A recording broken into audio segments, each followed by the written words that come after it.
Good afternoon, everyone. Thank you for joining Akkio's webinar on how media agencies win with AI in 2025 and beyond. My name is Charles Gabriel. I'm a global client partner here at Akkio, and I have the honor of moderating today's conversation with our esteemed panelists.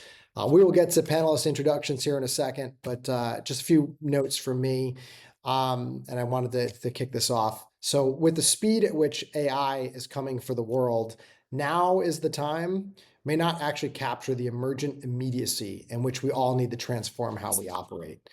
With AI bringing scale and low cost to content, along with powerful new creation tools, we already have bad actors bringing millions of MFA sites and apps to the market, along with AI-driven fraud. Last week's flurry around DeepSeek brings political drama, fear, and genuine excitement that building at the application layer will be much faster and less costly over time.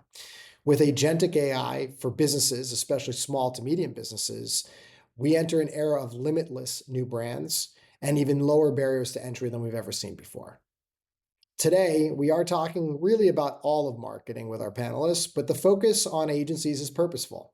At Akkio, we believe that the transformation of the agency workforce to enable the implementation and use of powerful AI tools will have the largest impact on the entire global industry. Speed, efficiency, effectiveness, and value have all been a target deliverable, which are now achievable with the push of a button. Ultimately, this will free up high-value resources inside organizations. AI strengthens every team's weaknesses. Not enough time in the day, that's one of them. And it reinforces their strengths. The benefits of an AI-powered workforce will be returned to the brands and consumers of our clients' products and services. Every company just needs to find their AI our way moment. And so let's dive in and meet our panelists today. But next question I want to toss out here is for Mary Kim. How do you foresee AI evolving in the advertising industry, whether you look at 2025 or the next 3 to 5 years?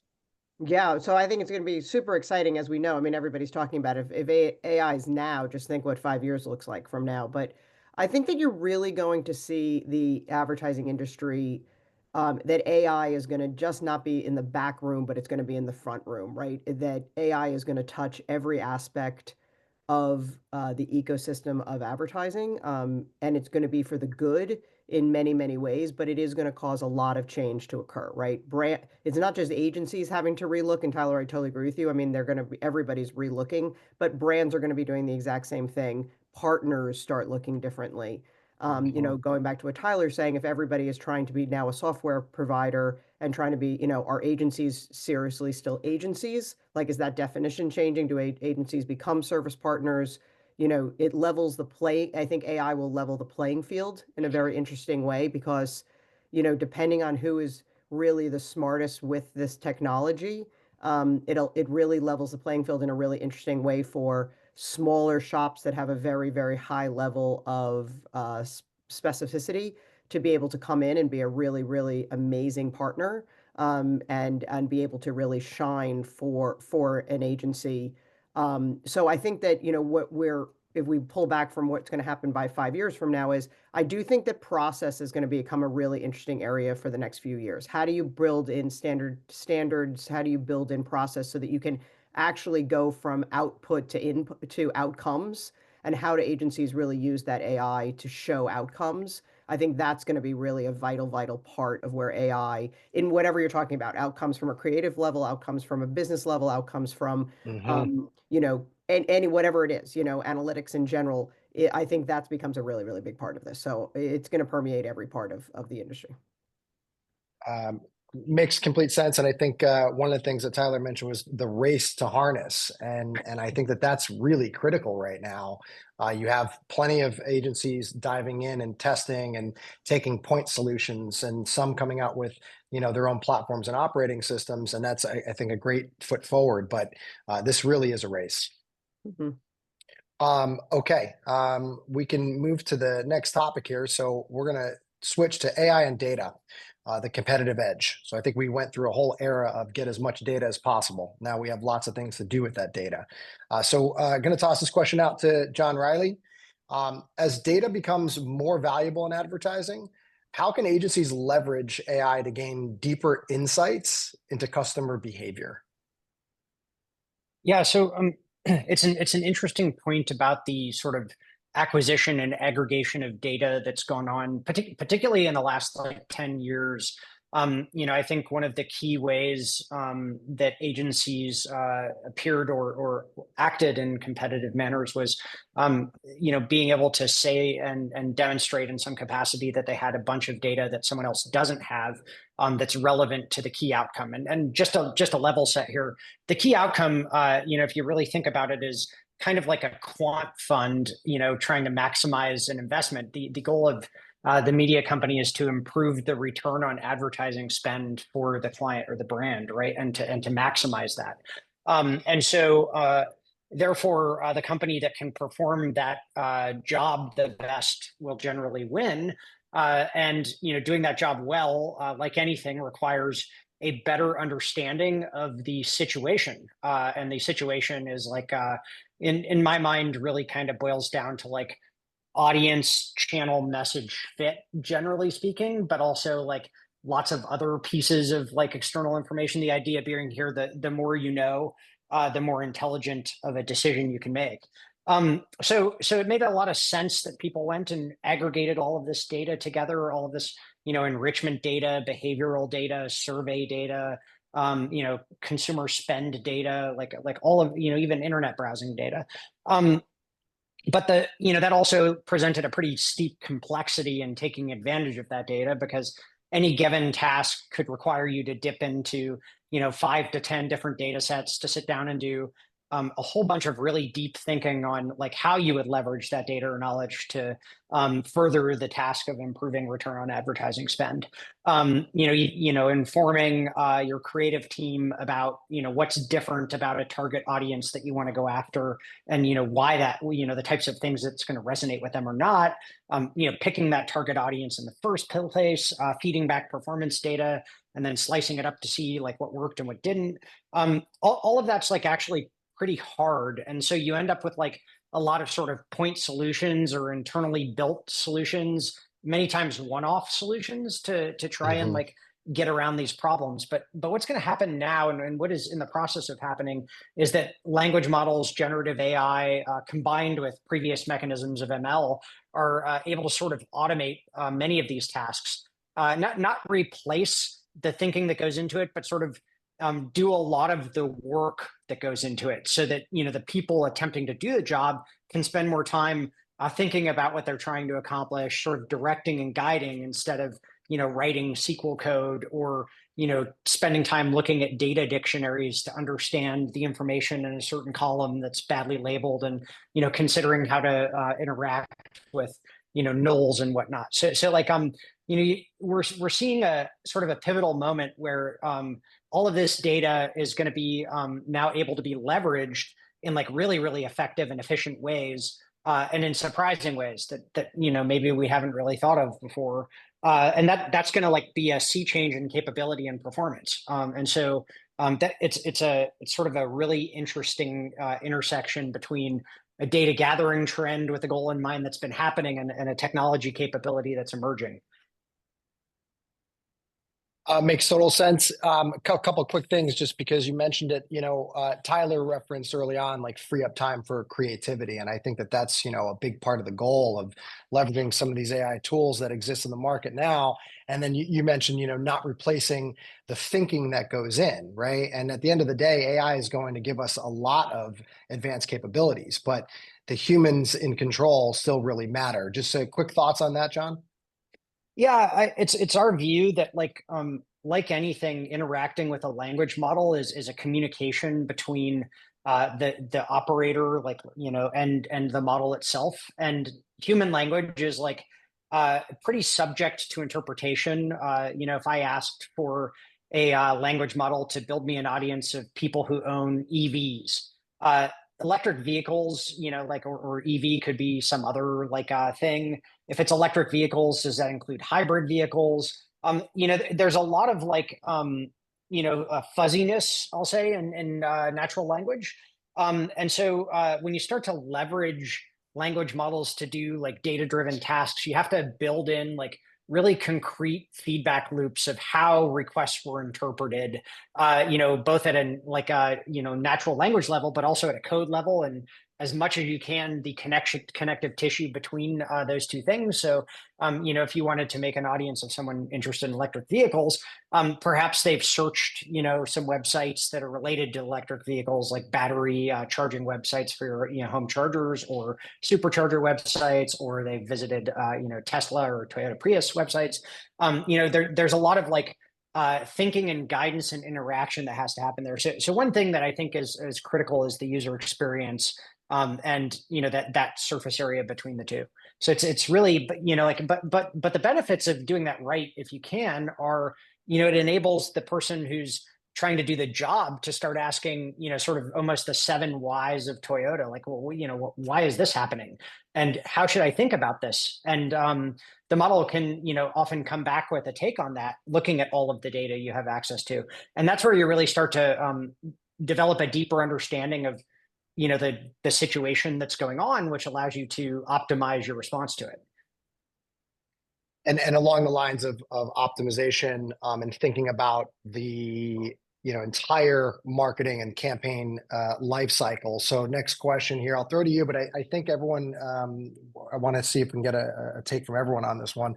How will AI shape the way agencies manage and utilize data for media planning and campaign optimization? So starting with John.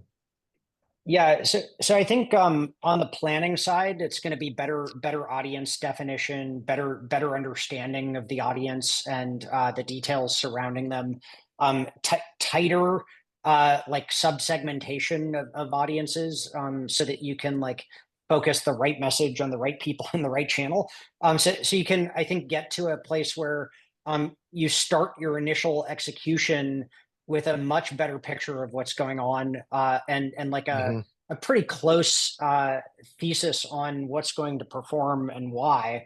But of course, like anything, like building a feedback loop from the actual performance when you start like executing on a campaign is also incredibly critical, and seeing like what actually does work, and then updating your worldview, based on the data that you're getting streamed back in order to adjust and solve that, like, continually tricky problem of audience channel message fit, right? You're trying to optimize like roughly 3 different pieces of structure all at once.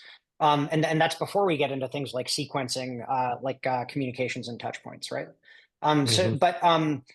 Like the trickier the problem gets, the more important being able to automate pieces of it, and remove some of the like complexity of the execution, so that you can spend your time on the optimization becomes. And that's where I think AI and ML in many cases will be incredibly important.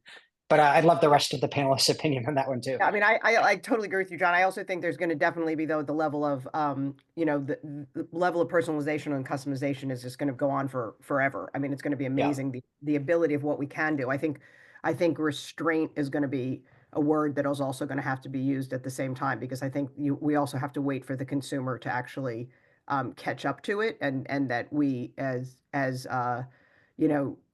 coming from the side of technology, need to also allow the consumer to get comfortable with the amount of knowledge that now we are going to have, and be able to use that sensitivity to make sure that we might know it all, but that might not actually be the best way for a brand to actually go in and sell their product in that relationship. I mean, I think we're probably only beginning to date. We're not fully in the relationship yet when it comes to this, and I think we need to be really that is where I think the brand agency relationship with technology is going to become super interesting, to watch which brands are really aggressive with the infrastructure that they put together to have all that knowledge, and then how do you actually take all of that knowledge and facilitate it correctly, to have the correct dance, to have the correct relationship of when to pull back and when to actually utilize all powers of it. It isn't, we talk about return on investment it's not campaign by campaign, it's over a long relationship, and brands, really harness good, really, really strong brands really harness that and really understand that it's a long-term relationship, not just a short-term one. So I think it's really fascinating. That to me is what the part that gets me most excited about it is we'll have all the capability of do it, then how do we roll it out to really get the consumers, and in what scenarios do consumers really, really tolerate it, and where do we need to be much more sensitive on it? So And Tyler, just thoughts on that topic as well? Yeah, absolutely. So I think for my part, like if you really kind of look back maybe 20, 25 years ago before, digital advertising was pervasive, like the marketing activities of a typical organization were constrained by the number of things that the humans in that organization could comprehend at any given point in time, right? And once we moved to a system where machines are doing all of the work constantly, right? The amount of information and what those activities actually were became incomprehensible to the people inside the organization.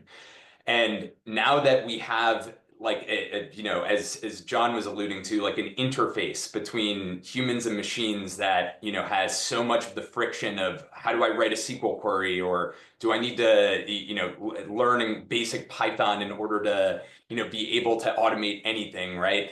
That's actually going to, I believe, massively impact a number of things. The first is that you're not going to see this divergence between sort of the will of sort of the executive office of the company saying, this is what we want to be doing. But then that gets translated through 10 different departments, 20 different agencies. And by the time the person that's sitting there trying to execute against that, is in a place to do so, they have none of the context, and the situation on the ground has probably changed substantially. Now it's trivial to take, multiple teams of people, multiple data sets, combine them, harmonize them, and then iterate over your understanding of that. So if you worked at a large auto manufacturer previously, and you wanted to understand what was happening in various dealerships across the country, what was happening in your tier 2, tier 3, tier 1 plans, how all those things converged, it would take longer to get all the people on a meeting or in a call or on an email chain and arrive at a conclusion than would be feasible, right? By the time you did that, it'd take a month and everything would have changed. Now that can be done in a matter of seconds. And then the next question can be asked in a matter of seconds, and the next question. And then a counterfactual can be proposed and say, what if we did this versus that? And the fact that that can now happen where all of the resources and all the data within an organization can be brought to bear, I think that's going to have a massive impact on the leverage that those organizations have and how quickly they can comprehend and act on information. I think it's spot on, man. All right, we're going to shift to the next topic. Thank you for that, panelists. And the next topic here is AI investment strategies for agencies in 2025. I think this is a pretty big topic. We're going to start out here with John. How can agencies prioritize AI investments while maintaining profitability in such a competitive marketplace? Yeah, I'm gonna start on this one by relaying a statement that we always used to say in every startup I've worked in, which is the only constant is change. And I think the important thing to recognize when thinking about like investing in AI right now is that the rate of change, the pace of play, is accelerating. And in many ways, the technology itself is going to cause the pace of play to accelerate faster over time. And so in a state of constant change, I don't think a winning strategy is to sit back and let it play out. You will really get left behind, and you'll get left behind faster than you've ever been left behind before. But it's also like really hard, to look at all of the change and understand how to make a bet, like how to invest in that environment, right? And so I think one of the winning strategies is to like enable your people and encourage them from like a top-down fashion to be leveraging the latest technology, trying it for their specific applications. It's sort of it needs to be a combination of top-down initiative to say like we are going to use AI to deliver our like best performance. Even internal to Akkio, we use AI to build AI. And we do AI hackathons to enable the team to understand what's possible in the changing environment. Combine that with like real bottoms up wins where you like actually like put AI enabled like pieces of the workflow in place and like evaluate them against your standard workflow, understand the wins, and learn on the ground with what's actually working. So I think kind of two-pronged, top down and bottom up. But it's really important to be leaned into, because if you're not, then the next time you're pitching, you might not be able to make the case that you're going to do the best job of return on advertising spend for the brand. That's my thought on it. Top down, bottom up approach, and a clean understanding that the pace of play is fast and change is going to be continuing to like accelerate. Also makes sense. And again, the speed of AI is it's going to continue to push everybody. Moving to the next question here. Thank you for that, John. And I'm going to toss this out to Mary Kim and then to Tyler. What should agencies focus on when determining their AI investment strategy? Yeah, so I can't agree more with John on that. I mean, I think that understanding top down and bottom up have to be done at the same time. I think what's really, really important when they're determining their AI strategy is that level of your skills workforce that exists today and how that needs to change and how that needs to be retrained. And I think this is just super important in general. I mean, every single role will definitely need to evolve in order to be able to appreciate the speed and the technical output that is happening within these organizations. I don't think actually a lot. I think you will always see efficiencies, but I actually don't think that you are going to see in the beginning. You're always going to want to. Everybody's going to believe that they're going to lose their job to technology. I actually don't believe that. I actually think the opposite is going to occur. But to your point of an agency needs to invest in their people to train them and get them ready to actually do their jobs to their best of their ability, because a lot of media buyers today, a lot of analytic people, they don't necessarily have the technical know-how to understand it, but they have but we're way more agile and strategic, and our common sense goes very, very far in this, but they need to be retrained. So I think that's going to be the biggest part of this, is that I think beyond everything that John was talking about, which I completely agree, I do think there needs to be a really, really clear checks and balances and commitment from agencies to have an investment in order to train and to relook at the roles and responsibilities of these people and make sure that we're building a workforce that truly makes AI the starting point, not the end point, in determining what we're doing and how we're driving success in the companies.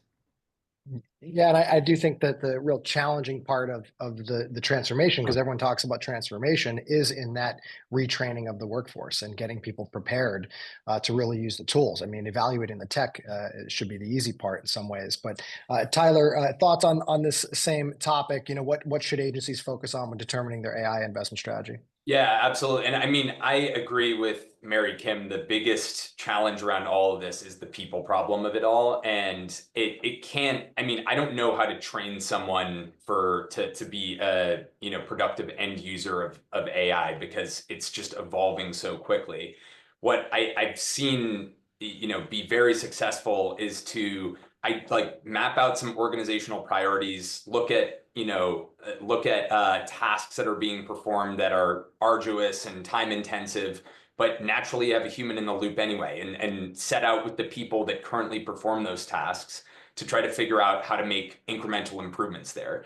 The goal of that is not to start and stop with the first, improvement you can make inside of your company. It's to actually establish an approach that's going to work inside of your organization that is hopefully organic and allows for kind of the best ideas to surface from within the organization. I mean, John mentioned hackathons, and that's something that maybe it's changing a little bit, but that's a lot of large companies. That's not really something that they do or something that's a fixture of their company culture. It is very process oriented. It is very much, we're going to build something or procure something and implement it over 3 years, and when that's done, you're going to get a stock training and we're going to show you how to use it.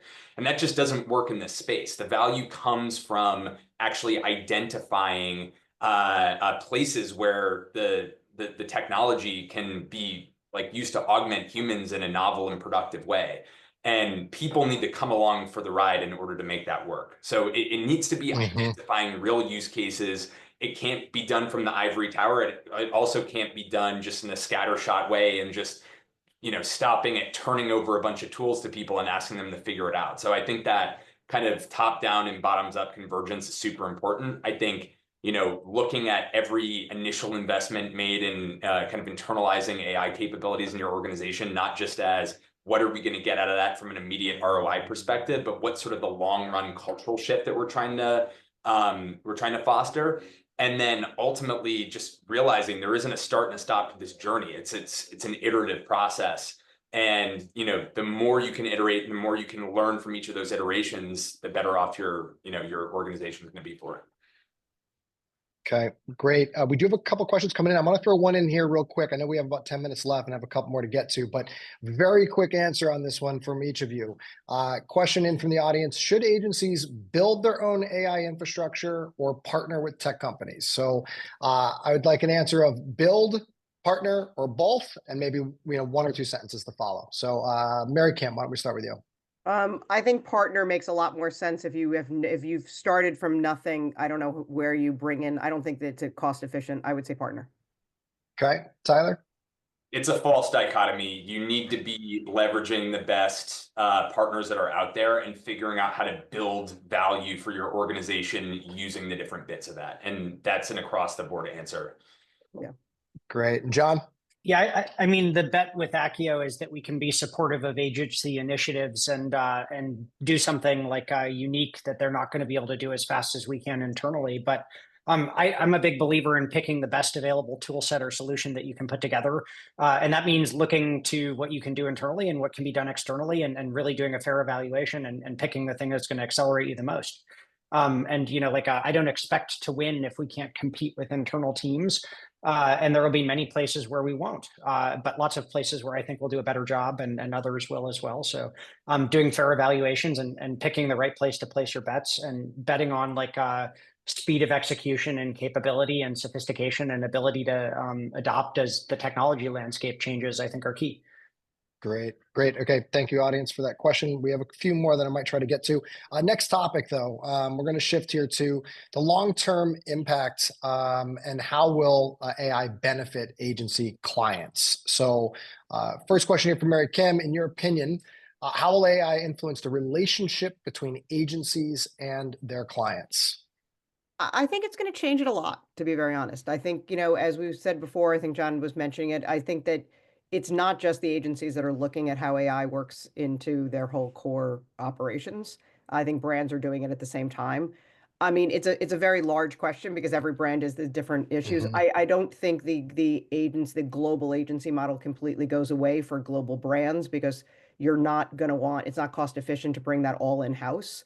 And you're still going to need from translation and from a lot of other global kind of structure. You're going to need some brands are going to need a full kind of a level of full traditional agency. I think in other places, I think you are absolutely going to see what I was mentioning before, where you're going to have experimentation of different levels of partners, services partners, agency partners come in and kind of, because it's so customized, so personal, and you can have a level of expertise that's just incredible with different levels of people's technology capabilities that I think it really changes. The other thing I think really changes on this, and I think it needed to change, goes back to my comment about output versus outcome. I do think the agency model of an FTE doesn't make sense and will continually not make sense more and more. A lot of agencies have already, startup and, have started to look beyond the holding company FTE model and have gone to different ways, whether it's performance, whether it's outcome-based, hybrid versions of that. But I do think those are the two areas that I think you will have a lot of experimenting of what I can bring in-house from a brand, what I shouldn't be bringing in-house. And then I think your model of actually how agencies get paid and what they get paid for will change. Yeah, and that makes sense. And I think we've heard from a lot of C-level within the agencies and holding companies, and selling services is one thing, selling technology is another, and that becomes a challenge, I think, for some of them. And where change needs to happen. Tyler, question here for you: what changes do you expect to see in the types of AI-driven tools agencies provide to their clients this year and beyond? Yeah, it's a great question. I mean, I think if you look at sort of how particularly the major holding companies have kind of dabbled in, building out their own product that they offer to clients over the years, this is, part and parcel with acquiring database marketing firms and data brokerages and, increasingly trying to kind of sit atop the myriad of different kind of software solutions that its clients utilize for a variety of different purposes. I think that's going to go away somewhat, or at least that's going to be endangered to an extent. And the reason that I believe that is, like, fundamentally, whoever harnesses the power of AI is going to be the one that the majority of the surplus value accrues to.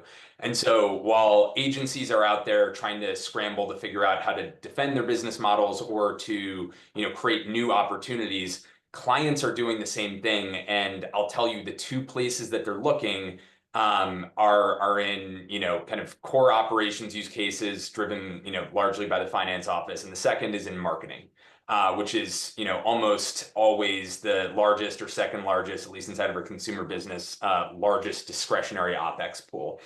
And they're going to be looking at, how do I create a tool that's going to work for us, that's going to allow us to frankly kind of put our agencies in a very specific box that gives us more control over the equation, allows us to use more of the internal data and knowledge that we have.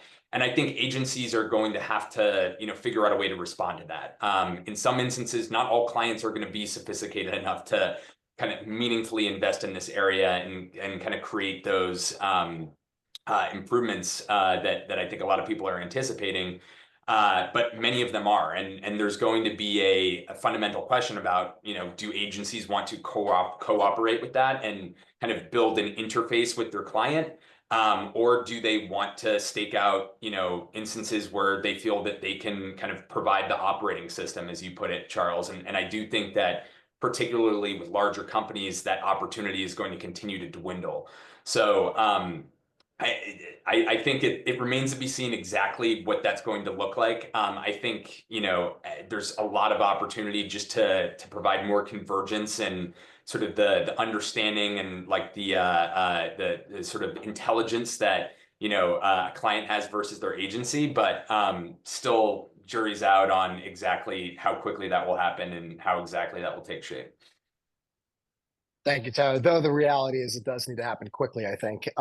So we have, I think, 2 minutes left, maybe 30 seconds on another question that came up that I think is interesting for everybody. So I'll start with John. How can agencies ensure a smooth transition to using AI on a larger scale without losing the agility that maybe smaller teams typically provide? Yeah, it's kind of an interesting phrasing of the question, because I believe adoption of AI makes teams more agile. More agile. And so the agility factor in a bottoms up adoption environment is the way that you're going to get a smooth transition to AI. But you have to create an incentive system in the organization for famously, show me any behavior and I'll show you the incentive that drove it, right? You need to make sure that that we are collectively creating incentives for people to experiment with new technology in order to do their jobs better and faster and in new ways. And so, forcing it on somebody, who's rigid in their way of operating from the top down, without understanding exactly the job that person's doing, I think that's how you get a non-smooth transition. But creating an environment where people are encouraged to try things and learn, and then rewarded when they do something meaningful, I think you'll see both agility actually go up and adoption be quite smooth. Great. I actually am being told we are at time. Otherwise, I'd offer this one up to Mary Kim and Tyler. So we are going to wrap the webinar. Thank you for everyone online that has joined. Thank you to our panelists for their insights and thoughts on this pretty deep, heavy topic. And here at Akkio, we believe you should have AI your way. And we hope that everyone here that's listened finds their way. It's a big change coming to the industry. So thank you all very much and enjoy the rest of your week.